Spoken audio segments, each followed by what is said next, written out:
Following the fall of the Polonnaruwa kingdom, with Kalinga invasion from South India, the kingdoms shifted for the very first time to the southwestern parts of Sri Lanka, Dambadeniya, the third kingdom of ancient Ceylon. That's where we are right now. Following Kalinga invasion and repeated attacks from foreign lands, one of the main reasons as to why the kingdoms shifted from Polonnaruwa to Dambadeniya was to make sure that they were able to provide security for the sacred tooth relic.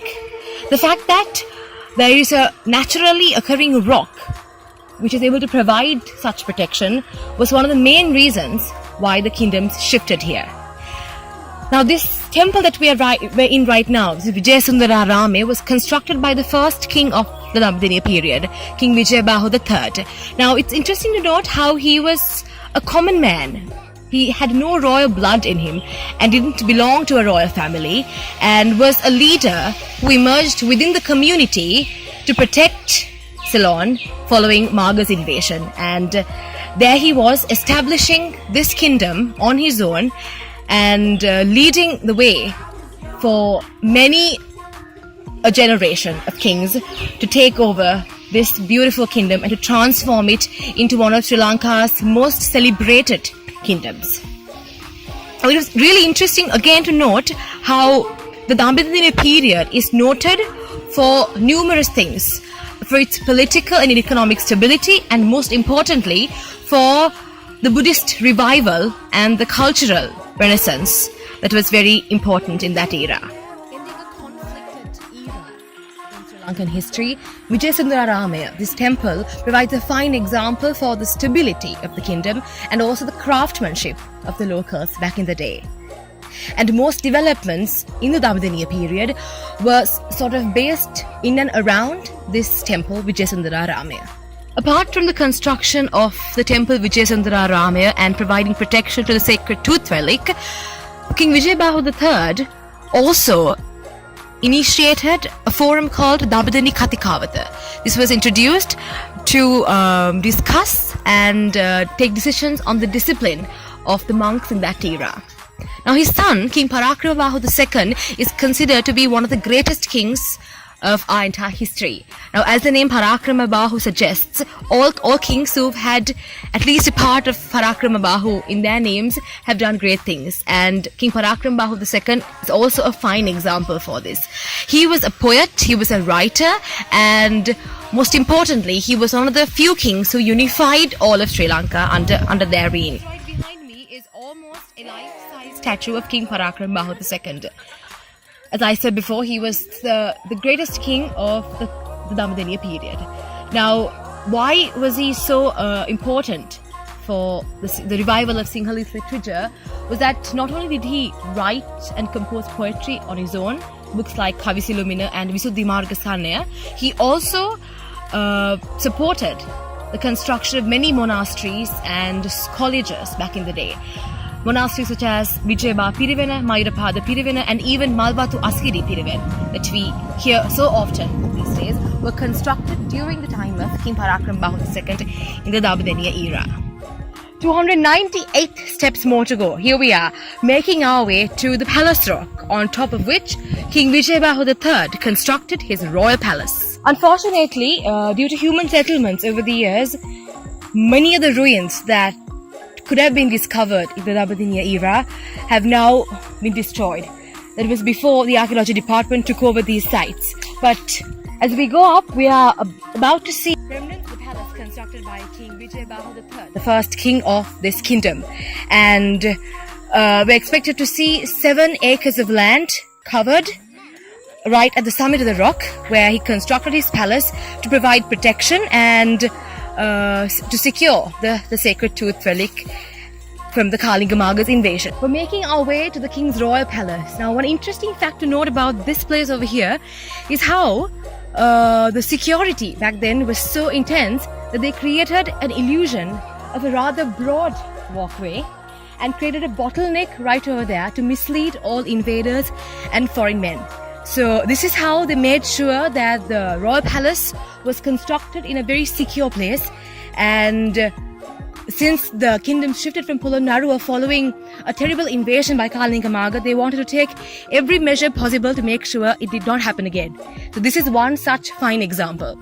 Similar to the tactics followed in Yapahua, these steps, as you can see, are very steep, but barely able to keep one's complete foot on it. And these rocks right over here and even further up were rocks that were able that they were able to roll down if the need arises when the foreign invaders were coming through this bottleneck area. Now we're partially on top of the palace rock, and this is assumed to be the location where the king back in the day conducted his meetings, the courtroom of the Dambadeniya period. And just right above there, that tiny little ridge is believed to be the king's throne, and just right across that rock over there right in front of me is where they used to store drinking water. And we've got a couple of other ponds used for recreational activities also located around the courtroom. We're now going to talk to Uncle Vimala Sena, who works for the archaeology department. Uncle, අපිට කියන්න දැන් මේ අපි ඉන්නේ රත්මල් පොකුණ කියන තැනනේ. මේකේ විශේෂත්වය මොකක්ද?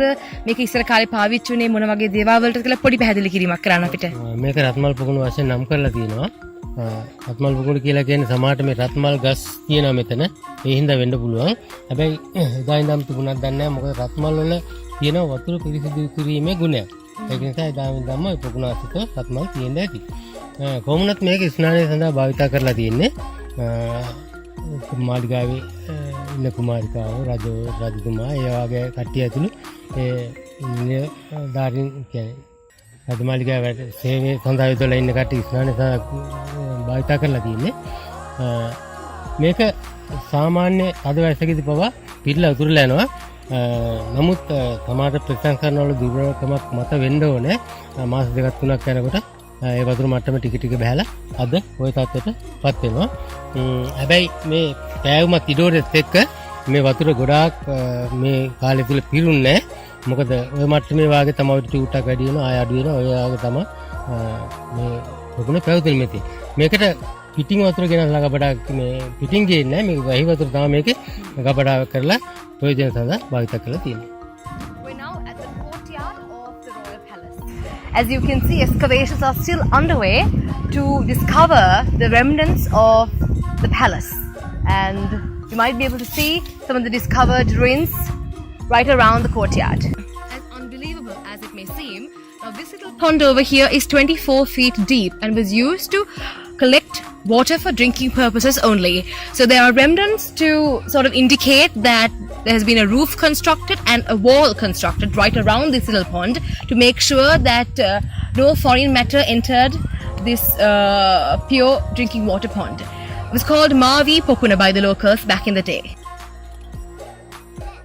We're now at the summit of the Maligagala, what the locals refer to as the rock of the palace, and right behind us over there is the rock that the locals refer by the name of Badua Ketugala, and behind us and right before it is the Katgala. So these two rocks have stories behind them, as obviously the names suggest.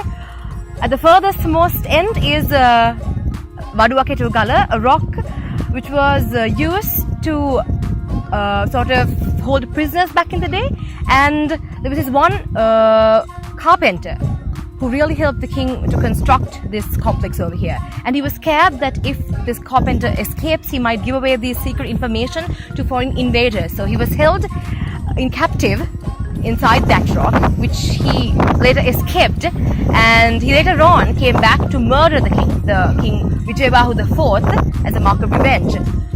The rock right in front of us is Katgala, which was used as a storage to store all sorts of crops that were collected during this kingdom. Following the brutal murder of the last king of the Dambadeniya period, King Vijayabahu IV, the kingdom shifted one more time from Dambadeniya to Yapahua, again to provide more security and protection for the sacred tooth relic.